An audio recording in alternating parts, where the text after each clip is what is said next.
Dias de luta, dias de glória. A vida não é feita só de vitória. É isso aí. Hoje eu quero compartilhar um caso clínico que aconteceu comigo aqui na clínica.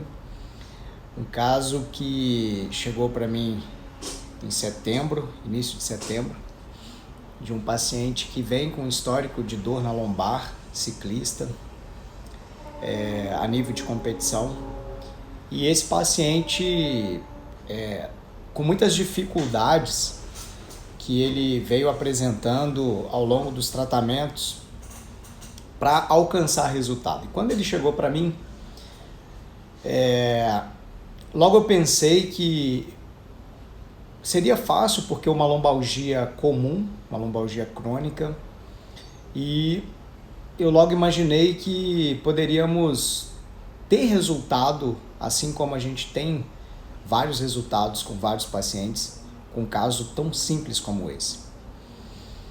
E eu fiquei pensando por um determinado momento que, eu acho que vai ser tranquilo gerar resultado. Começamos o tratamento, esse paciente apresentava uma síndrome de flexão da lombar, uma síndrome de inclinação da lombar para a direita, e uma disfunção importante de coxo femoral, uma síndrome de adução com rotação interna e uma síndrome de extensão. Já parte de um princípio que é um caso um pouco complexo por ser uma síndrome imperfeita.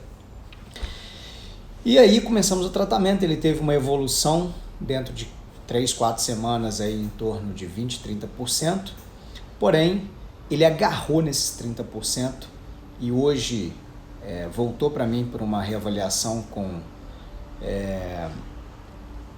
aproximadamente 10 semanas depois de fazermos todo um tratamento que estava na reorganização biomecânica, um tratamento em que nós planejamos desde um mecanismo de normalizar a biomecânica, assim como estabilizar esse cenário, fazer um programa de estabilidade. E hoje, para minha surpresa, quando ele chegou, ele falou: Vinícius, eu não tive resultado. Não tive resultado. O resultado foi 20%, 30% e a gente já esperava 80%, 90%, então eu considero um caso de total insucesso. E aí ele me fez a seguinte pergunta: o que nós vamos fazer agora? E eu também fiz essa pergunta para mim: o que eu vou fazer agora?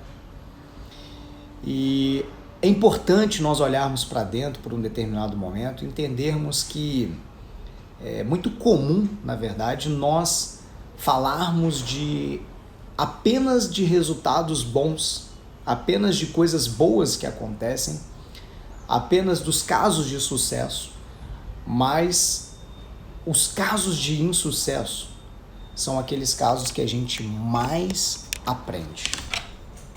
A partir do momento que ele me fez essa pergunta: cara, o que nós vamos fazer? Isso mexe com a nossa zona de conforto, a nossa zona de conforto profissional principalmente. Porque é nesse momento que faz com que você tenha que ter jogar um outro jogo, entender que você precisa ir um pouco além daquilo que você já habitualmente faz, por mais que seja a nível de excelência, mas você precisa realmente buscar entender, fazer de outra forma. E por um determinado tempo, que não é, isso acontece dentro de uma consulta, você precisa tomar as decisões naquele momento. Talvez você tenha 1, 2, 3 minutos para pensar em qual decisão você tem que tomar e qual a melhor decisão. E tudo parte de um princípio. A partir do momento que você sabe realmente fazer uma avaliação, uma investigação diferenciada e não ficar buscando fazer com que seu olho enxergue sempre aquilo que você já está enxergando, foi aí que é a grande questão nesse processo com esse paciente. Quando ele ficou em pé e eu comecei uma investigação, eu já ignorei tudo que eu havia feito com ele na primeira avaliação, na primeira investigação, porque eu parti do princípio que aquela hipótese, aquele raciocínio não funcionou. Então você tem que ignorar por um determinado momento, você não pode partir para aquele mesmo raciocínio porque você vai estar insistindo no erro. E aí tem duas coisas que eu acho interessante. Existe o erro e existe a falha. O erro, ele é inerente ao ser humano. Erro é aquilo que você não sabe como fazer, não sabe o que fazer e você erra. Isso é o erro. E a partir desse momento que deu o erro, você vai aprender. E aí sim, se acontecer a mesma coisa, se você fizer do mesmo jeito, isso já não é erro mais. Isso é falha. E as falhas, elas são imperdoáveis. O erro é aceitável. Todos nós erramos. Agora a falha não. Então, exatamente nessa pegada que nós temos que entender que se eu já tive o aprendizado, talvez não por um erro, mas porque aquela hipótese clínica não foi verdadeira, não funcionou o tratamento que eu estabeleci, como que eu posso raciocinar de forma diferente para que eu gere resultados diferentes? Então foi isso que eu fiz com esse paciente. E sabe qual é o resultado? Olha que interessante. Eu fiz uma avaliação totalmente diferenciada nele. E quando eu parti para uma investigação a nível visceral, da biomecânica visceral, eu fiz um teste do músculo de Tredes, ou ligamento de Tredes, como é conhecido na anatomia. Eu fui mapeando todas as estruturas e naquele momento que eu fiz a palpação, o teste do ligamento de Tredes, ele falou: Vinícius, é essa dor que eu sinto lá na minha coluna. E eu falei: caramba, como assim? Ele falou: cara, é essa dor. É essa dor. E aí eu falei: bom, vamos fazer o seguinte, fica de pé novamente, você vai fazer um TFP, um teste de flexão em pé, e vai me mostrar até onde você consegue flexionar e qual é a tua percepção de dor.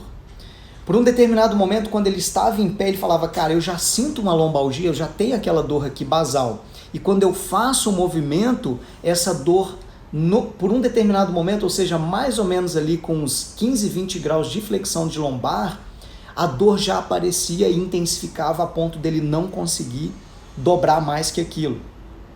Sendo que ele tem uma síndrome de flexão da lombar, ou seja, a lombar dele flexiona excessivamente. Porém, o quadril, o conjunto pélvico com coxo femoral não permitia por causa da síndrome de extensão lombar. E com isso, o que ele fazia? Surgia dor. E ele não conseguia fazer. Então, beleza, testei, olhei, dor, cenário de dor. Agora volta para a maca, eu vou manipular o ligamento de Tredes e aí vamos ver o resultado. Fiz a manipulação, voltei ele para de pé e pedi o mesmo teste para ver a percepção de dor. Naquele momento ele falou: cara, tá estranho, tá diferente. Porque eu consegui dobrar e a dor foi diferente, foi bem menor. Eu falei: beleza, primeira hipótese aceita dentro desse cenário. Volta para a maca. Agora vamos entrar com outras técnicas. Aprofundei a minha investigação, o meu trabalho, investi naquele ponto ali da estrutura de Tredes para poder soltar, melhorar a mobilidade. O meu raciocínio, a minha hipótese que eu quero compartilhar com você. O músculo de Tredes, ou ligamento de Tredes, ele que faz a alça do intestino do duodeno, principalmente a parte final dessa alça. Ou seja, o duodeno sai aqui, transição de piloro, quando ele faz o C para transitar para o intestino aqui, para o delgado, esse músculo ele que faz a alcinha para sustentar e fazer esse C. Uma das funções dele é criar um mecanismo de válvula para ele poder manter por um determinado momento o bolo alimentar aqui no duodeno para poder fazer a absorção e a digestão nesse nível. Por um determinado momento ele relaxa um pouquinho para permitir o bolo alimentar caminhar em direção ao intestino. O que aconteceu? O ligamento de Tredes tensionou. Anatomicamente, esse ligamento ele tem uma relação muito forte com a raiz do mesentério. A raiz do mesentério é uma estrutura importante por onde passa a artéria, veia e nervo mesentérico, que vai inervar e vascularizar o mesentério inferior. essa raiz ela vai ter ligação com o seco, ou seja, ela cruza o abdômen em direção à fossa ilíaca direita. Quando ela cruza, anatomicamente, ela emerge raízes de inserção a nível da coluna e da fáscia que envolve a coluna, as fáscias mais profundas.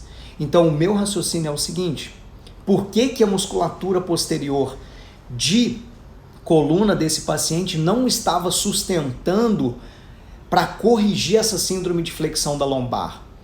Já estava sendo feito um trabalho de correção biomecânica, usando a metodologia do K3D. Esse paciente, ele biomecanicamente ele respondia bem, mas não sustentava por um determinado período maior. E é meu raciocínio aí que vem a sacada, que eu quero compartilhar com você.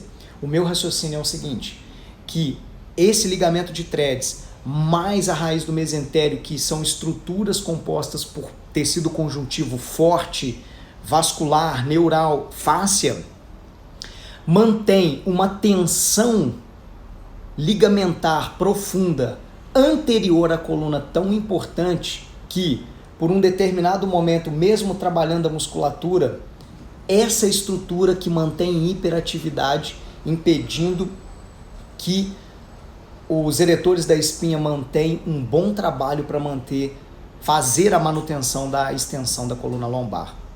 Com isso, coloca esse indivíduo mais propício a desenvolver e aumentar essa síndrome da flexão da lombar, sobrecarregar as articulações e fragilizar a área da lombar e desencadear uma crise, uma dor, que não era crise, ele não teve crise.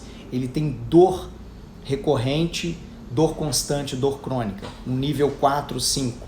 Mas para um atleta que ele é ciclista, de nível de competição, isso perde muito desempenho. O desfecho dessa história: fiz uma manipulação da raiz do mesentério, manipulei músculo de threads, equilibrei somente o funcionamento ligamentar visceral nesse nível, não fiz mais nada com esse paciente. E disse para ele: Marcos, o seguinte, você vai embora, daqui uma semana você volta para a gente ver o que vai acontecer. O grande detalhe que eu observei, lembra que eu falei no início da descrição do caso que ele tinha uma síndrome de extensão de quadril e uma rigidez articular de quadril? No final da manipulação, no final da sessão, ele conseguiu, e ele falou para mim: cara, eu nunca consegui descer mais do que esse tanto, a minha mão encostou no chão. O maior sinal desse momento agora é que a estrutura profunda deu liberdade de movimentação para o conjunto QPL, principalmente quadril e pelve. E aí permitiu que essa mobilidade alcançasse os 75 graus de flexão, tirando a pressão da lombar, e aí ele conseguiu fazer uma boa movimentação. Resumo da ópera: vamos ver como que esse paciente vai evoluir para a semana que vem. Quem sabe eu trago boas novas na semana que vem, ou algum desfecho do que acontecer com ele. Vamos ver o que vai rolar durante a semana. Tá bom? Esse é o caso de hoje que eu quis compartilhar com você. Sempre eu trago casos diferentes. Nem sempre os casos que eu trago pode ser um sucesso, exatamente porque é muito fácil compartilhar sucesso. Agora, nem tão fácil compartilhar os cases de insucesso, tá? E para quem me conhece sabe que eu sou um realista, eu tenho grandes, excelentes resultados na minha prática clínica, mas eu também tenho resultados de fracasso. E os resultados de fracasso são aqueles que nos ensinam a alcançar a excelência. A partir do momento que você consiga desenvolver o teu raciocínio em torno de entender e fazer diferente, o que você pode fazer de melhor para poder ser um profissional melhor, ser uma pessoa melhor. Beleza? Fique com Deus, um grande abraço. Quem sabe amanhã eu trago alguma coisa de diferente aí num tema. Um abraço.